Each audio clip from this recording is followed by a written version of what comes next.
ಕರ್ತನ ಅತಿ ಪರಿಶುದ್ಧವಾದ ನಾಮದಲ್ಲಿ ವಂದನೆ ಸಲ್ಲಿಸ್ತೇನೆ. ಪ್ರಿಯ ದೇವರ ಮಕ್ಕಳೆಲ್ಲರೂ ಹೇಗಿದ್ದೀರಾ? ನೀವೆಲ್ಲರೂ ಸಂತೋಷವಾಗಿ ಚೆನ್ನಾಗಿದ್ದೀರಾ ಅಂತ ನಾನು ಭಾವಿಸ್ತೀನಿ. ನೀವೆಲ್ಲೇ ಇದ್ದರೂ, ಹೇಗಿದ್ದರೂ, ದೂರದಲ್ಲಿದ್ದರೂ, ಸಮೀಪದಲ್ಲಿದ್ದರೂ, ಇರುವಂಥ ಸ್ಥಳದಲ್ಲಿ ದೇವರು ನಿಮ್ಮೆಲ್ಲರನ್ನೂ ಕಾದು ಕಾಪಾಡಿ ನಡೆಸಲಿ. ಹೌದು, ಈ ಮುಂಜಾನೆ ವೇಳೆಯಲ್ಲಿ ದೇವರ ಮಾತು ಎಂಬ ಈ ಒಂದು ಕಾರ್ಯಕ್ರಮಕ್ಕೆ ನಿಮ್ಮೆಲ್ಲರೂ ಯೇಸುವಿನ ಮೊದಲ ನಾಮದಲ್ಲಿ ವಂದನೆ ಸಲ್ಲಿಸ್ತೀನಿ. ಈ ಮುಂಜಾನೆ ವೇಳೆಯಲ್ಲಿ ಪ್ರಿಯ ದೇವರ ಮಕ್ಕಳ ಎಲ್ಲರೂ ಒಂದು ದಾಹದಿಂದ ದೇವರ ಸಮ್ಮುಖದಲ್ಲಿ ಬಂದಿದ್ದಾರೆ. ನಿಮ್ಮೊಟ್ಟಿಗೆ ದೇವರು ಒಂದು ವಿಶೇಷವಾದ ರೀತಿಯಲ್ಲಿ ದೇವರು ಮಾತಾಡಲು ಇಷ್ಟಪಡ್ತಾರೆ. ಎಷ್ಟು ಜನ ಸಂತೋಷವಾಗಿದ್ದೀರಾ? ಏನಪ್ಪ ಬ್ರದರ್ ಯಾವಾಗೂ ಹಂಗೆ ಕೇಳ್ತಾರಂತ. ಹೌದು, ಕರ್ತನಲ್ಲಿ ನಾವು ಸಂತೋಷಿಸಬೇಡಿ, ಯಾವಾಗಲೂ ಸಂತೋಷಿಸಿರಿ. ಪ್ರಿಯ ದೇವರ ಮಗುವೆ, ಪರಿಸ್ಥಿತಿಗಳಿರುತ್ತೆ, ಏನೇ ಇರ್ಬೋದು, ಬೆಳಗ್ಗೆ ಎದ್ದೇಳುವಾಗ ನೀನು ಕ್ರಿಸ್ತನಲ್ಲಿ ಸಂತೋಷವಾಗಿ ಎದ್ದೇಳು. ನೀನು ಎದ್ದು ಹೋಗುವಾಗ, ಈ ಮುಂಜಾನೆ ನೀನು ಸಂತೋಷವಿರುವಾಗ ಈ ದಿನ ಮಾಡುವ ಎಲ್ಲ ಕೆಲಸವು, ಎಲ್ಲ ಪ್ರಯಾಸವೂ ಸಹ ನಿನ್ನಲ್ಲಿ ಒಂದು ಸಂತೋಷ ಉಂಟಾಗುತ್ತೆ. ಅದೇ ನೀವು ನೋಡಿದ್ರೆ ಈ ಲೋಕದಲ್ಲಿ ಯಾವುದಾದ್ರು ಒಂದು ಕೆಲಸ ಬೆಳಗ್ಗೆ ಹೋಗ್ಬೇಕಾದ್ರೆ ಒಂದು ಬೇಜಾರಾಗಿ ಹೋಗ್ಬಿಟ್ರೆ ಏನಾಗುತ್ತೆ, ಆ ದಿನ ನಮ್ಗೆ ಯಾರೇ ಸಿಕ್ಕರು, ಎಂಥ ಸ್ನೇಹಿತರೇ ಸಿಕ್ಕರು ಅಥವಾ ಪಾಸ್ಟ್ರೇ ಸಿಕ್ಕರು, ಯಾರಾದರೂ ಒಂದು ಬ್ರದರೇ ಬಂದರು, ಸಿಸ್ಟರೇ ಸಿಕ್ಕಿದ್ರೂ ಸಪ್ಪೆ ಮೊರೆ ಹಾಕೊಂಡು ಮಾತಾಡ್ತೀವಿ. ಅದರಿಂದ ಯಾವಾಗಲೂ ಕರ್ತನಲ್ಲಿ ಸಂತೋಷಿಸಿರಿ, ಯಾವಾಗಲೂ ಸಂತೋಷಿಸಿರಿ. ನೀನು ಸಂತೋಷದಲ್ಲಿರುವಾಗ ಶತ್ರು ಬಂದು ನಿನಗೆ ಅಸಮಾಧಾನ ಉಂಟು ಮಾಡಬೇಕಂತ ಬಂದರೂ ಸಹ ಶತ್ರುನೇ ಬೇಜಾರಾಗಬೇಕು. ಏನು ಹೇಳ್ತೀರಾ? ಪ್ರಿಯ ದೇವರ ಮಗುವೆ, ಇವತ್ತು ನಿನ್ನಲ್ಲಿರುವವನ್ನು ಸಮಾಧಾನ ಕೊಡುವವನೇ ಹೊರತು ಸಮಾಧಾನ ಕೆಡಿಸುವ ದೇವರಲ್ಲ. ಇಷ್ಟು ಜನ ನಂಬ್ತೀರಾ? ನಿನ್ನಲ್ಲಿರುವಂಥ ದೇವರು ಸಮಾಧಾನ ಕೊಡುವ ದೇವರಾಗಿದ್ದಾನೆ. ಇವತ್ತು ನೀವು ಯಾವಾಗಲೂ ಸಹ, ಇವತ್ತು ಮಾತ್ರವಲ್ಲ ಸದಾಕಾಲ ನೀವು ಸಂತೋಷವಾಗಿರಬೇಕು. ಅದು ದೇವರ ಇಷ್ಟವಾಗಿದೆ. ಹೌದು, ಈ ದಿನ ದೇವರು ಕೊಟ್ಟಂಥ ಒಂದು ಆಲೋಚನೆ ನಾವು ಧ್ಯಾನಿಸೋಣ. ಎಫೆಸಕ್ಕೆ ಬರೆದಂಥ ಪತ್ರಿಕೆ 1ನೇ ಅಧ್ಯಾಯ 3-4ನೇ ವಾಕ್ಯ ನಾವು ನೋಡೋಣ. ಪ್ರಿಯ ದೇವರ ಮಗುವೆ, ಇಲ್ಲಿ ದೇವರನ್ನ ಒಂದು ಕೃತಜ್ಞತೆ ಸಲ್ಲಿಸುತ್ತಾ ಪೌಲನು ಹೇಳ್ತಿರುವಂಥ ಮಾತು 3ನೇ ವಾಕ್ಯ ನೋಡೋದ. ನಮ್ಮ ಕರ್ತನಾದ ಯೇಸು ಕ್ರಿಸ್ತನ ದೇವರು ತಂದೆಯೂ ಆಗಿರುವ ಆತನಿಗೆ ಸ್ತೋತ್ರ, ಆಮೇನ್. ಪ್ರಿಯ ದೇವರ ಮಗುವೆ, ಇಲ್ಲಿ ದೇವರ ಕ್ರಿಸ್ತನಲ್ಲಿ ಒಂದು ಆತ್ಮೀಯ ವರಗಳನ್ನು ನೆನೆಸಿ ದೇವರಿಗೆ ಸ್ತೋತ್ರ ಮಾಡ್ತಾನೆ. ಇವತ್ತು ಪ್ರಿಯ ದೇವರ ಮಗುವೆ, ನಾವು ನಮ್ಮ ಒಂದು ಜೀವಿತದಲ್ಲಿ ನಮ್ಮ ಕುಟುಂಬಕ್ಕೆ ಉದಾಹರಣೆ ಯಾವುದಾದ್ರು ಒಂದು ಬೈಕೋ ಅಥವಾ ಕಾರೋ ಅಥವಾ ಏನಾದರೂ ಒಂದು ಪರ್ಚೇಸ್ ಮಾಡಿದ್ರೆ, ಏನೇ ಒಂದು ಬಟ್ಟೆ ಏನೇ ತೊಗೊಂಡ್ರು ಸಹ ಎಷ್ಟು ಜನ ದೇವ್ರಿಗೆ ಸ್ತೋತ್ರ ಮಾಡ್ತಾರೆ? ಅಲ್ಲೆಲ್ಲಿಯ ಇವತ್ತು ಯಾರಾದರೂ ಮನೆಗೊಂದು ಹೊಸ ಬಟ್ಟೆ ತಂದರೆ ಸಾಕು, ಬಟ್ಟೆ ಹಾಕ್ಕೊಂಡು ಎಲ್ಲ ಸಂತೋಷವಾಗಿ ಖುಷಿ ಪಡೋದು. ಆ ಬಟ್ಟೆ ತೊಗೊಳಕ್ಕೆ ದೇವ್ರ ಕೃಪೆ ಕೊಟ್ಟಿದ್ದಾರಲ್ವ. ಏನು ಬರ್ತಾರೆ, ಬಟ್ಟೆ ತೊಗೊಳಕ್ಕೂ ಸ್ತೋತ್ರ ಮಾಡಬೇಕಾ? ಇಲ್ಲ ರೇಷನ್ ತಂದರೂ ಸ್ತೋತ್ರ ಮಾಡಬೇಕಾ? ಕೆಲವರು ಹೇಳ್ತಾರೆ. ಇವತ್ತು ಪ್ರಿಯ ದೇವ್ರ ಮಗುವೆ, ನಾನು ಒಂದು ಹೇಳ್ತೀನಿ, ಈ ಲೋಕದಲ್ಲಿ ನೀನು ಏನೇ ಒಂದು ಒಳ್ಳೆಯ ಕಾರ್ಯ ಆದರೂ ಸಹ ದೇವ್ರಿಗೆ ಸ್ತೋತ್ರ ಮಾಡಿ. ಏನಕ್ಕಂದ್ರೆ ಇವತ್ತು ನಿಮ್ಮ ಮನೆಗೆ ರೇಷನ್ ಬಂದಿದೆಯಾ, ಮನೇಲಿ ಬೇಕಾದಂಥ ರೇಷನ್ ದೇವ್ರು ಕೊಟ್ಟಿದ್ದಾರ. ನೀವು ಅಂದ್ಕೊಬೋದು, ನಮ್ಮ ಗಂಡ ದುಡ್ಕೊಂಬಂದರು, ನನ್ನ ಗಂಡ ಕಷ್ಟಪಟ್ಟು ದುಡ್ದಿದ್ದಾರೆ ಅನ್ನೋ. ನಿಮ್ಮ ಯಜಮಾನರಿಗೆ ದೇವ್ರ ಶಕ್ತಿ ಕೊಟ್ಟರೆ ಬರುವಂಥ ಸಂಬಳ, ದೇವರು ಆರೋಗ್ಯ ಕೊಟ್ಟರೆ ಬರುವಂಥ ಕಾರ್ಯ. ಪ್ರಿಯ ದೇವರ ಮಗುವೆ, ದೇವರ ಕೃಪೆ ಇದ್ರೇ ಕುಟುಂಬಕ್ಕೆ ಏನು ಬೇಕು ಎಲ್ಲವೂ ಒದಗಿಸ್ಕೊಡ್ತಾರೆ. ದೇವರ ಕೃಪೆ ಇಲ್ಲ ಅಂದರೆ ಏನೂ ಸಿಕ್ಕೋದಿಲ್ಲ, ಎಲ್ಲ ಇದ್ದರೂ ಏನೂ ಇಲ್ಲದಂಥ ಪರಿಸ್ಥಿತಿ ಆಗಿರುತ್ತೆ. ಇವತ್ತು ಪ್ರಿಯ ದೇವರ ಮಗುವೆ, ಅನೇಕರ ಕುಟುಂಬಕ್ಕೆ ರೇಷನ್ ತೊಗೊಳ್ಳುವಂಥ ಶಕ್ತಿ ಇಲ್ಲ. ಆದರೆ ನಿಮ್ಮ ಕುಟುಂಬಕ್ಕೆ ಒಂದು ರೇಷನ್ ತೊಗೊತಿದ್ರೆ, ಮನೆಗೆ ಬೇಕಾದ ದವಸ ಧಾನ್ಯಗಳು ತೊಗೊಂಡಿದ್ರ, ದೇವ್ರ ಸ್ತೋತ್ರ ಮಾಡಿ. ಅಲ್ಲೆಲ್ಲಿ ಸ್ತೋತ್ರ. ಒಂದು ಒಳ್ಳೆ ಬಟ್ಟೆ ತೊಗೊಂಡಿದ್ರೆ ಸ್ತೋತ್ರ ಮಾಡಿ. ಇವತ್ತು ಒಳ್ಳೆ ಆರೋಗ್ಯ ನಿಮಗಿದೆಯಾ, ಸ್ತೋತ್ರ ಮಾಡಿ. ಪ್ರಿಯ ದೇವರ ಮಗುವೆ, ಹಾಸ್ಪಿಟಲ್ ನೋಡುವುದಾದರೆ ಎಷ್ಟೋ ಜನಕ್ಕೆ ಈ ಕಡೆಯಿಂದ ಬ್ಲಡ್ ತೆಗೆದು ಈ ಕಡೆ ಬ್ಲಡ್ ಆಗ್ತಾ ಇದ್ದಾರೆ. ಅನೇಕ ರೋಗಿಗಳು ಬಿದ್ದಿದ್ದಾರೆ. ಪ್ರಿಯ ದೇವರ ಮಗು, ಇವತ್ತು ನನಗೂ ನಿನಗೂ ಒಳ್ಳೆ ಆರೋಗ್ಯ ದೇವ್ರು ಕೊಟ್ಟಿದ್ದಾರಲ್ವ, ದೇವರಿಗೆ ಸ್ತೋತ್ರ ಮಾಡಿ. ಒಳ್ಳೆ ಕಿಡ್ನಿ ಇದೆಯಲ್ವಾ, ದೇವರು ಸ್ತೋತ್ರ ಮಾಡಿ. ಅನೇಕ ಜನರಿಗೆ ಬ್ಲಡ್ ಇಲ್ಲ ಶರೀರದಲ್ಲಿ, ನನಗೂ ನಿನಗೂ ಒಳ್ಳೆ ಆರೋಗ್ಯ ಕೊಟ್ಟಿದ್ದಾರೆ, ಬ್ಲಡ್ ಸರ್ಕ್ಯುಲೇಷನ್ ಚೆನ್ನಾಗಿದೆ. ಅಲ್ಲೆಲ್ಲಿಯ ಇವತ್ತು ನಿನ್ನ ಆರೋಗ್ಯ ಚೆನ್ನಾಗಿದೆಯಲ್ವ, ಪ್ರತಿದಿನ ನೀನು ದೇವರಿಗೆ ಸ್ತೋತ್ರ ಮಾಡಬೇಕು. ಯಾಕಂದರೆ ನನ್ನ ದೇವರು ಮಾಡೋದು ಉಪಕಾರವನ್ನು ಆತ ನೆನೆಸುವುದಾದರೆ ಆತನಿಗೆ ಎಷ್ಟು ಸ್ತೋತ್ರ ಸಲ್ಲಿಸಿದ್ರೂ ಅಸಾಧ್ಯ. ಇವತ್ತು ದೇವರು ಕೆಲವು ಕೃಪಾವರಗಳನ್ನ ಕೊಟ್ಟಿದ್ದಾರಲ್ವ, ಒಂದು ಪ್ರಾರ್ಥನೆ ಜೀವಿತ ಕೊಟ್ಟಿದ್ದಾರಲ್ವ, ದೇವ್ರ ಕೃತಜ್ಞತೆ ಮಾಡಿರಿ. ದೇವ್ರಿಗೆ ಸ್ತೋತ್ರ ಮಾಡೋದ್ರಿಂದ ನಿಮ್ಮ ಗಂಟು ಕಳೆದೋಗಲ್ಲ. ಪ್ರಿಯ ದೇವರ ಮಗುವೆ, ನೀನು ದೇವ್ರಿಗೆ ಸ್ತೋತ್ರ ಮಾಡುವಾಗ ದೇವರು ಸಂತೋಷ ಪಡ್ತಾರೆ. ಎಸಪ್ಪ, ನೀನು ಒಂದು ಸ್ತೋತ್ರ ಮಾಡುವಾಗ ತಂದೆಯಾದ ದೇವರು, ಅಪ್ಪ ನೋಡಿದ್ರ ನನ್ನ ಮಗಳು ನನ್ನ ಮಗ ಎಂಥ ಪರಿಸ್ಥಿತಿದ್ರು ಸಹ ಆ ಒಂದು ಸ್ಥಿತಿಯಲ್ಲೂ ಸಹ ದೇವರಿಗೆ ಸ್ತೋತ್ರ ಸಲ್ಲಿಸ್ತಾ ಇದ್ರ ಅಂತ ನಿನ್ನ ಹೃದಯವನ್ನು ನೋಡ್ತಾರೆ. ಎಷ್ಟು ಜನ ನಂಬ್ತಾರೆ? ಪ್ರಿಯ ದೇವರ ಮಗುವೆ, ಇವತ್ತು ನೀನು ಯಾವುದೇ ಸ್ಥಿತಿಯಲ್ಲಿರ್ಬೋದು, ಎಂಥ ಐಶ್ವರ್ಯವುಳ್ಳ ವ್ಯಕ್ತಿಯಾಗಿರ್ಬೋದು ಅಥವಾ ಎಂಥ ಬಡತನದಲ್ಲಿರ್ಬೋದು, ಆ ಒಂದು ಸಮಯದಲ್ಲಿ ದಿನನಿತ್ಯ ಬೇಕಾದಂಥ ಕಾರ್ಯಗಳನ್ನು ದೇವರು ಒದಗಿಸ್ಕೊಡ್ತಾರಲ್ವ. ಅದರಿಂದ ಇವತ್ತು ನಾವು ಒಂದು ತಿಳ್ಕೊಬೇಕು, ಎಂಥ ಪರಿಸ್ಥಿತಿ ಸಹ ಏನೇ ಕಾರ್ಯ ಮಾಡಿದ್ರು ಸಹ ದೇವರಿಗೆ ನಾವು ಕೃತಜ್ಞತೆ ಸಲ್ಲಿಸೋರಾಗಿರಬೇಕು. ಅದೇ ಪ್ರಕಾರ ಇಲ್ಲಿ ಪೌಲನು ಎಷ್ಟು ಸ್ಪಷ್ಟವಾಗಿ ಹೇಳ್ತಾ ಇದ್ದಾನೆ, ನಮ್ಮ ಕರ್ತನಾದ ಯೇಸು ಕ್ರಿಸ್ತನ ದೇವರು ತಂದೆಯೂ ಆಗಿರುವಾತನಿಗೆ ಸ್ತೋತ್ರ. ಆಮೇನ್. ಎಷ್ಟು ಜನ ನಾವು ಈ ಥರ ದೇವ್ರ ಸ್ತೋತ್ರ ಮಾಡ್ತೀವಿ. ಅಲ್ಲಿ ನೋಡುವಾಗ ಮುಂದೆ ಆತನು ಪರಲೋಕದಲ್ಲಿನ ಸಕಲ ಆತ್ಮೀಯ ವರಗಳನ್ನು ನಮಗೆ ಕ್ರಿಸ್ತ ಯೇಸುವಿನಲ್ಲಿ ಅನುಗ್ರಹಿಸಿದ್ದಾನೆ. ಇವತ್ತು ನಿನಗೊಂದು ಸಕಲ ಆತ್ಮೀಯ ವರಗಳು ಎಷ್ಟು ಜನ ನಂಬ್ತೀರ? ಇವತ್ತು ನಿನಗೆ ಯಾವ ವರ ಅಥವಾ ಆತ್ಮೀಯ ವರ ದೇವರು ನಿನಗೆ ಅನುಗ್ರಹಿಸಿದ್ದಾರೆ ಅನ್ನೋದು ಕ್ರಿಸ್ತನ ಮುಖಾಂತರನೇ. ಅಲ್ಲೆಲ್ಲೂಯ. ನೀನು ಯೇಸು ಕ್ರಿಸ್ತನನ್ನು ನಂಬಲಿಲ್ಲ ಅಂದಿದ್ರೆ ಇವತ್ತು ನೀನು ಮಣ್ಣಿಗೆ ಮಣ್ಣು, ಬೂದಿಗೆ ಬೂದಿ, ಧೂಳಿಗೆ ಧೂಳಾಗುವಂಥ ಪರಿಸ್ಥಿತಿ. ಹಲ್ಲೆಲೂಯ. ಇವತ್ತು ನೀನು ಯಾವಾಗ ನನ್ನ ಕರ್ತನಾದ ಯೇಸು ಕ್ರಿಸ್ತನ ನೀನು ರಕ್ಷಕನಾಗಿ ನೀನು ಅಂಗೀಕರಿಸಿಕೊಂಡು ಆವತ್ತಿನ ದಿನದಲ್ಲೇ ನೀನು ಮಗನಾಗಿ ನನ್ನ ದೇವರು ಆರಿಸಿಕೊಂಡಿದ್ದಾರೆ.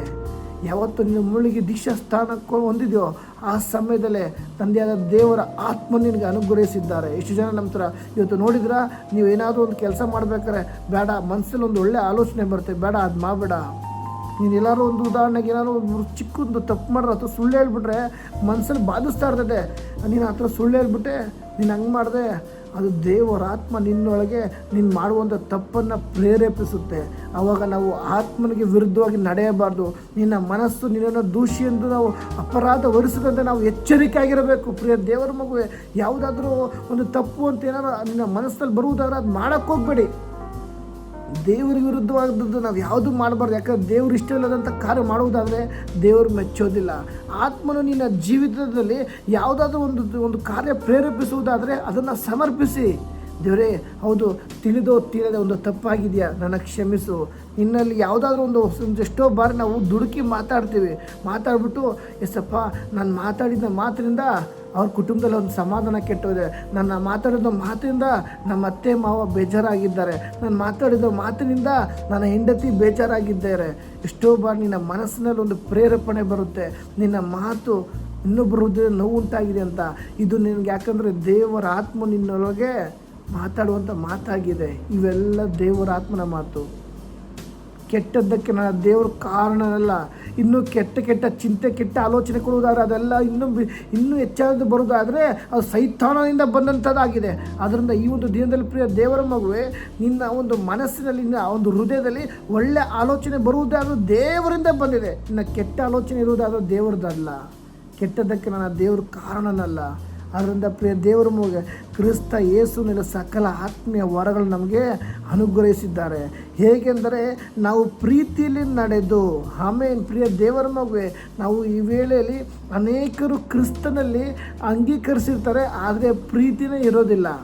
ಮೇಲ್ಗಡೆ ಬಂದು ನನ್ನ ಹೆಂಡತಿ, ನನ್ನ ಗಂಡ, ಮೇಲ್ಗಡೆ ಲೋಕದಲ್ಲಿ ಸುಮ್ಮನೆ ನನ್ನ ಗಂಡ ಹೆಂಡತಿ ಜೀವನ ಮಾಡ್ತಾರೆ. ಇದರಿಂದ ಅನೇಕರ ಗಂಡ ಹೆಂಡತಿ ಮಧ್ಯದಲ್ಲಿ ಪ್ರೀತಿ ಇಲ್ಲ. ಪ್ರಿಯ ದೇವರ ಮಗುವೆ, ಇವತ್ತು ನಿನ್ನ ಗಂಡ ನಿನ್ನ ಪ್ರೀತಿ ಮಾಡದೇ ಇರ್ಬೋದು, ನಿನ್ನ ಹೆಂಡತಿ ನಿನ್ನ ಪ್ರೀತಿ ಮಾಡದೇ ಇರ್ಬೋದು, ದೇವರು ನಿನ್ನನ್ನು ಪ್ರೀತಿ ಮಾಡ್ತಾ ಇದ್ದಾರೆ. ಕರೆದಂಥ ನನ್ನ ತಂದೆ ಆ ದೇವರು ಸದಾಕಾಲ ನಿನ್ನ ಪ್ರೀತಿಯಿಂದ ನಡೆಸುವನಾಗಿದ್ದಾನೆ. ಎಷ್ಟು ಜನ ನಂಬ್ತೀರಾ? ಇವತ್ತು ನಿನ್ನ ಆರಿಸಿಕೊಂಡ ದೇವರು ಆತನ ಈ ಲೋಕದಲ್ಲಿ ಮನುಷ್ಯರು ಒಂದು ಪಕ್ಷ ನಮ್ಮನ್ನು ಮರ್ತೋಗಿರ್ಬೋದು, ಮನುಷ್ಯರು ನಮ್ಮನ್ನು ದೂರ ತಳ್ಳಿರ್ಬೋದು, ಸ್ವಂತ ನಮ್ಮನ್ನು ದೂರ ತಳ್ಳಿರ್ಬೋದು. ಹಲ್ಲೆಲೂಯ, ಸ್ತೋತ್ರ. ಭಕ್ತನು ಹೇಳ್ತಾನೆ, ದೇವರೇ 139ನೇ ಕೀರ್ತನೆ 16ನೇ ವಾಕ್ಯದಲ್ಲಿ, ನಾನು ಪಿಂಡವಾಗಿರ್ಬೇಕಾರೆ ನಿನ್ನ ಕಣ್ಣುಗಳು ನನ್ನ ಮೇಲೆ ಬಿತ್ತು ಅಂತ. ಹೌದಲ್ವಾ? ನಾವು ತಾಯಿಯ ಗರ್ಭದಲ್ಲಿರುವಾಗಲೇ ನಿನ್ನನ್ನು ಆರಿಸಿಕೊಂಡ ದೇವರು ಇದುವರೆಗೂ ಪ್ರೀತಿ ಮಾಡುವಾತನಾಗಿದ್ದಾನೆ. ಎಷ್ಟು ಜನ ನಂಬ್ತೀರಾ? ಇವತ್ತು ನಾವೆಷ್ಟೋ ಬಾರಿ ಪರಿಸ್ಥಿತಿಗಳ ಮಧ್ಯದಲ್ಲಿ ಅಥವಾ ಅನಾನುಕೂಲಗಳ ಮಧ್ಯದಲ್ಲಿ ದೇವ್ರನ್ನ ಮರ್ತಿರ್ತೀವಿ. ಅದಕ್ಕಾಗಿ ಇದೇ ಮೊದಲು ನಾವು ಪ್ರೀತಿಯಲ್ಲಿ ನಿಲ್ಲಬೇಕಾಗುತ್ತದೆ. ಅಲ್ಲಿ ಸ್ತೋತ್ರ. ಮುಂದೆ ನೋಡೋದಾದ್ರೆ ಹೇಗೆಂದರೆ, ನಾವು ಪ್ರೀತಿಯಲ್ಲಿ ನಡೆದು ಆತನ ಸನ್ನಿಧಿಯಲ್ಲಿ ಪರಿಶುದ್ಧರೂ ದೋಷವಿಲ್ಲದವರು ಆಗಿರಬೇಕೆಂದು ನಮ್ಮನ್ನು ಜಗತ್ತುತ್ಪತ್ತಿಗೆ ಮುಂಚೆ ಕ್ರಿಸ್ತನಲ್ಲಿ ಆರಿಸಿಕೊಂಡನು. ಆಮೇನ್. ಹಲ್ಲೆಲೂಯ. ಎಷ್ಟು ಜನ ನಂಬ್ತೀರಾ? ಅವೆಲ್ಲ ನಾನು ಹೇಳಿದೆ, ತಾಯಿಯ ಗರ್ಭದಲ್ಲಿ ಪಿಂಡವಾಗಿರಬೇಕಾದ್ರೆ ನಿನ್ನ ಕಣ್ಣುಗಳು ನನ್ನ ಮೇಲೆ ಬಿತ್ತು ಅಂತ ಭಕ್ತನು ಹೇಳ್ತಾನೆ. ಇವತ್ತು ನಾವು ಈ ಲೋಕಕ್ಕೆ ಬರಬೇಕಾದ್ರೆ ಮುಂಚೆನೇ ಅಲ್ಲಿ ದೇವ್ರ ವಾಕ್ಯ ಹೇಳ್ತೆ, ಜಗತ್ತುತ್ಪತ್ತಿಗೆ ಮುಂಚೆ ಕ್ರಿಸ್ತನಲ್ಲಿ ನಿನ್ನನ್ನು ಆರಿಸಿಕೊಂಡಿದ್ದೇನೆ. ಹಲ್ಲೆಲೂಯ. ಇವತ್ತು ಜಗತ್ತುತ್ಪತ್ತಿಗೆ ಮುಂಚೆ ನಿನ್ನನ್ನು ದೇವರು ಆರಿಸಿಕೊಂಡಿರುವಾಗ ದೇವರ ದೃಷ್ಟಿಯಲ್ಲಿ ನಾವು ಹೇಗಿದ್ದೇವೆ? ಹಲ್ಲೆಲೂಯ. ಪರಿಶುದ್ಧರು, ದೋಷವಿಲ್ಲದವರು ಆಗಿರಬೇಕು. ಇವತ್ತು ನೀವೊಂದು ಕುಟುಂಬದಲ್ಲಿ ಜೀವಿಸುವಾಗ ನಿನಗೆ ಇನ್ನೊಬ್ಬರು ಬಂದಿದ್ದ ಚಾಡಿಯಲ್ಲಿ ಇನ್ನೊಬ್ಬರು ಬಂದು ನಿನ್ನ ಅಪರಾಧ ಹೊರಿಸುವಂಥ ಒಂದು ಜೀವಿತ ಜೀವಿಸ್ತಿದೆಯಾ? ಇನ್ನೊಬ್ಬರು ನಿನ್ನ ಹಾಗೆ ನಿನ್ನ ಮೇಲೆ ತೋರಿಸಿ ಈ ರೀತಿ ಮಗಳು ಈ ರೀತಿ ಮಗನ ಸಾಕ್ಷಿ ಹೇಳೋ ರೀತಿ ನೀನು ಜೀವಿಸಬೇಕು. ನಿನ್ನ ಒಂದು ಪ್ರಿಯ ದೇವರ ಮಗು ಈ ಲೋಕದಲ್ಲಿ ಜೀವಿಸುವಾಗ ಸಾಕ್ಷಿ ಬಹಳ ಪ್ರಾಮುಖ್ಯತೆ. ನಿನ್ನ ಜೀವಿತದಲ್ಲಿ ಸಾಕ್ಷಿ ಬಹಳ ಪ್ರಾಮುಖ್ಯತೆ ಆಗಿರಬೇಕು. ಸಾಕ್ಷಿ ಮಾತ್ರ ಹಾಳು ಮಾಡ್ಕೊಬೇಡಿ. ಒಂದು ಜೀವಿತದಲ್ಲಿ ಒಂದು ಬಾರಿ ಜಾರಿ ಬಿದ್ದರೆ ತುಂಬ ಕಷ್ಟ ಇದೆ. ಆದ್ದರಿಂದ ಅಲ್ಲಿ ಬರೆಯಲ್ಪಟ್ಟಿದೆ, ಪರಿಶುದ್ಧರು, ದೋಷವಿಲ್ಲದವರು ಆಗಿರಬೇಕೆಂದು ನಮ್ಮನ್ನು ಜಗತ್ತುತ್ಪತ್ತಿಗೆ ಮುಂಚೆ, ಹಲ್ಲೆಲೂಯ, ವಾಕ್ಯವನ್ನು ಅಬ್ಸರ್ವ್ ಮಾಡಿ, ಜಗತ್ತುತ್ಪತ್ತಿಗೆ ಮುಂಚೆ ಕ್ರಿಸ್ತನಲ್ಲಿ ಆರಿಸಿಕೊಂಡಿದ್ದಾನೆ. ಹಲ್ಲೆಲೂಯ. ಇವತ್ತು ನನ್ನನ್ನು ಆರಿಸಿಕೊಂಡಿರೋದು ಕ್ರಿಸ್ತನಲ್ಲಿ. ಯಾವಾಗ? ಜಗತ್ತುತ್ಪತ್ತಿಗೆ ಮುಂಚೆ. ನಾವು ನೆನೆಸಿದ್ವಾ ನಿನ್ನನ್ನು ತಂದೆ ದೇವರು ಆರಿಸಿಕೊಂಡಿದ್ದಾರೆ ಅಂತ? ಪ್ರಿಯ ದೇವರ ಮಗುವೆ, ಎಷ್ಟೋ ಬಾರಿ ನಾವು ಕರೆಯದೇ ಬಂದಂಥ ದೇವರು ನಿನ್ನ ದೇವರಾಗಿದ್ದಾನೆ. ಹಲ್ಲೆಲೂಯ. ಈ ಲೋಕದಲ್ಲಿ ನಾನು ಅವಾಗಲೇ ಹೇಳ್ತಾರೆ, ಸ್ವಂತದವರು, ಬಂಧು ಮಿತ್ರರು ಯಾರೇ ಬಿಟ್ಟಿರ್ಬೋದು, ನಮ್ಮನ್ನ ಮರ್ತಿರ್ಬೋದು.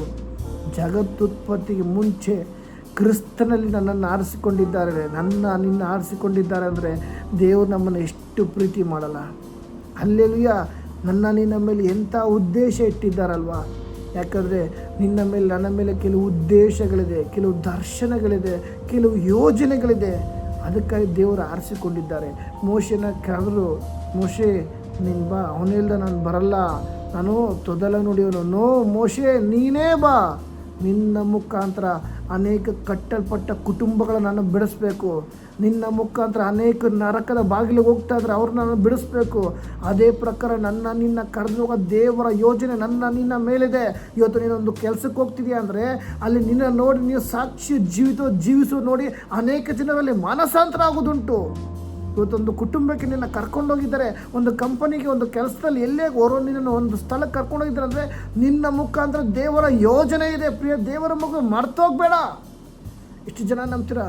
ಇವತ್ತು ನಿನ್ನ ಮೇಲೆ ದೇವರ ಯೋಜನೆ ಇದೆ. ಯಾಕಂದರೆ ಉತ್ಪತ್ತಿಗೆ ಮುಂಚೆ ಕ್ರಿಸ್ತನಲ್ಲಿ ನಿನ್ನನ್ನು ದೇವರು ಆರಿಸಿಕೊಂಡಿದ್ದಾರೆ. ಅದರಿಂದ ಈ ಮುಂಜಾನೆ ವೇಳೆ ಪ್ರಿಯ ದೇವರ ಮಗುವೆ, ನಾನು ಫಸ್ಟ್ ಹೇಳಿದ ಮಾತು, ಯಾವಾಗಲೂ ಸಂತೋಷವಾಗಿರಿ, ಕ್ರಿಸ್ತನಲ್ಲಿ ಸಂತೋಷವಿರಿ. ಯಾಕಂದರೆ ಜಗತ್ತುತ್ಪತ್ತಿಗೆ ಮುಂಚೆ ನಿನ್ನನ್ನು ಆರಿಸಿಕೊಂಡ ದೇವರು ನನ್ನ ದೇವರಾಗಿದ್ದಾನೆ. ಆಮೇನ್. ಹಲ್ಲೆಲೂಯ. ಇವತ್ತು ನೀವು ಯಾವುದೇ ಕೆಲಸಕ್ಕೆ ಅಥವಾ ಹೊರಗಡೆ ಕೆಲಸಕ್ಕೆ ಹೋಗ್ಬೋದು, ಮಕ್ಕಳನ್ನ ರೆಡಿ ಮಾಡ್ತಿರ್ಬೋದು, ನೀವೇನೇ ಮಾಡ್ತಿರ್ಬೋದು, ಸಂತೋಷವಾಗಿರಿ. ಇವತ್ತು ನಿಮ್ಮ ದುಃಖವು ಹೋಗಿ ಸಂತೋಷ ಬರುವುದು. ಹಲ್ಲೆಲೂಯ.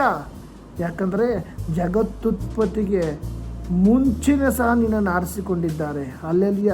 ನೀನು ಪರಿಶುದ್ಧನೋ ದೋಷವಿಲ್ಲದವನು ಆಗಿರಬೇಕೆಂದು ಜಗತ್ತುತ್ಪತ್ತಿಗೆ ಮುಂಚೆ ಕ್ರಿಸ್ತನಲ್ಲಿ ಆರಿಸಿಕೊಂಡಿದ್ದಾನೆ. ಹೌದಲ್ವಾ? ಹೌದು. ಈ ಒಂದು ವಾಕ್ಯದ ಮುಖಾಂತರ ದೇವರು ನಿಮ್ಮೆಲ್ಲರನ್ನು ಆಶೀರ್ವದಿಸಲಿ. ಆಮೇಲೆ ಸ್ತೋತ್ರ.